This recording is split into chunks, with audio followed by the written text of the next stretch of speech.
Pernah kepikiran nggak sih, apa hubungannya iman sama logika? Kayaknya dua hal ini sering dianggap bertolak belakang ya. Nah, hari ini kita bakal bongkar sebuah gagasan yang, bisa jadi bakal mengubah cara kita melihat keduanya.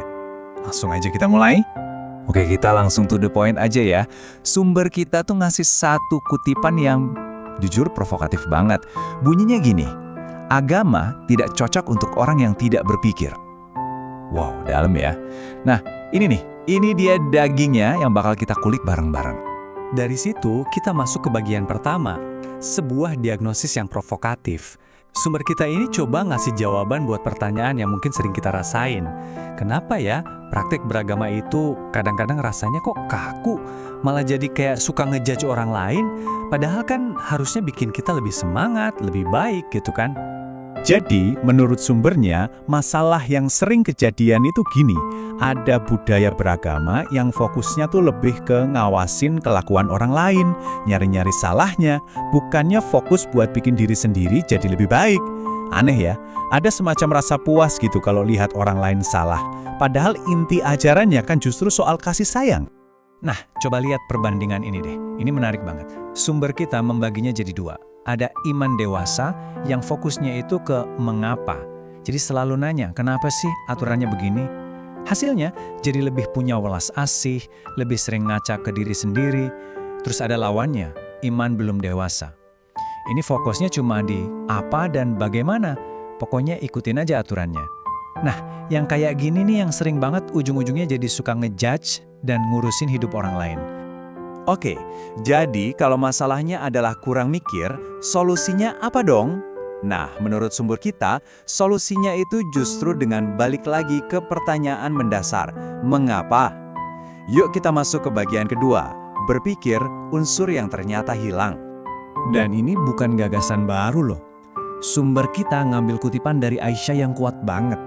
Beliau bilang, Nabi mengajarkan kami keyakinan akidah terlebih dahulu sebelum aturan halal dan haram.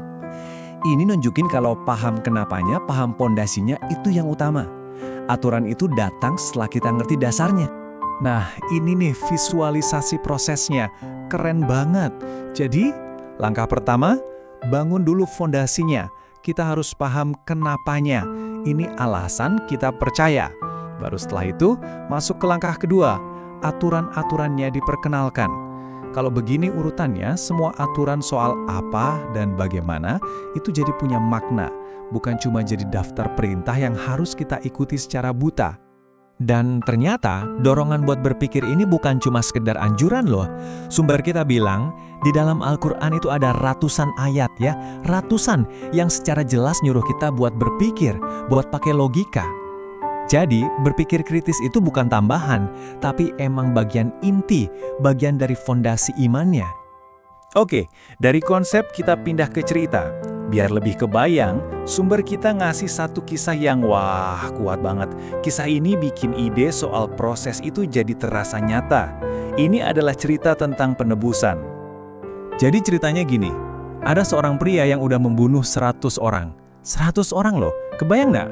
Tapi di tengah semua kegelapan itu, dia punya satu keinginan yang tulus banget. Dia pengen tobat. Dia pun cari nasihat, dan ternyata dikasih tahu kalau tobat itu masih mungkin. Tapi ada syaratnya. Dia harus benar-benar secara fisik ninggalin lingkungan lamanya yang udah rusak itu dan pergi ke tempat baru.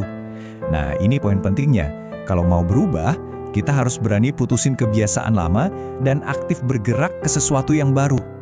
Tapi di tengah perjalanan, takdir berkata lain.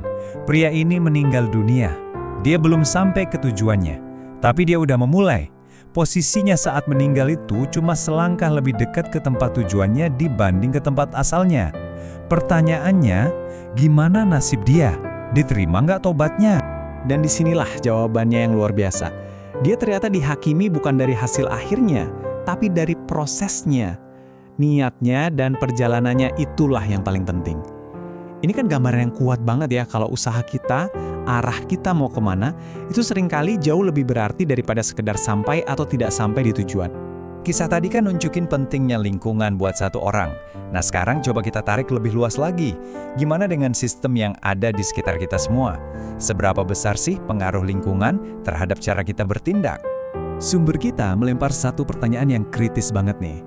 Kira-kira orang baik bisa nggak sih bertahan di dalam sistem yang buruk? Ini pertanyaan yang bikin kita mikir. Jangan-jangan ini bukan cuma soal baik atau buruknya satu orang, tapi ada kekuatan lain yang lebih besar. Dan untuk nggambarin betapa dahsyatnya kekuatan sistem, sumber kita mengutip pernyataan yang konon dari Pak Mahfud MD. Bunyinya gini, bahkan malaikat yang masuk ke sistem Indonesia menjadi iblis. Gila kan? Pernyataan ini benar-benar nunjukin gimana sistem yang bobrok itu bisa merusak niat orang yang paling baik sekalipun. Analoginya sederhana tapi ngena banget. Coba bayangin pasar tradisional yang becek dan kotor. Sistem yang kotor ini tanpa sadar bikin kita jadi permisif sama perilaku kotor. Misalnya buang sampah sembarangan, kita jadi ikutin standar yang rendah. Sekarang bandingin sama mall yang bersih dan kinclong. Sistem yang bersih ini bikin kita otomatis cari tempat sampah kan? Nah, kita jadi menyesuaikan diri dengan standar yang tinggi. Simple tapi masuk akal banget. Oke, kita udah lihat masalahnya, kita juga udah lihat seberapa kuat pengaruh sistem. Terus gimana dong? Apa yang harus kita lakuin? Mulainya dari mana? Nah, bagian terakhir ini akan merangkum semuanya. Jawabannya, menurut sumber kita, ternyata simple.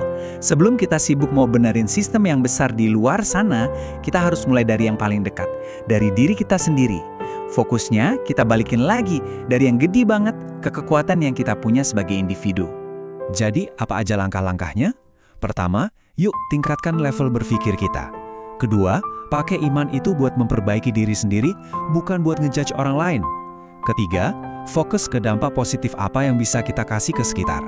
Dan yang paling penting, jangan cuma jadi wacana. Wujudkan prinsip yang kita percaya itu jadi tindakan nyata.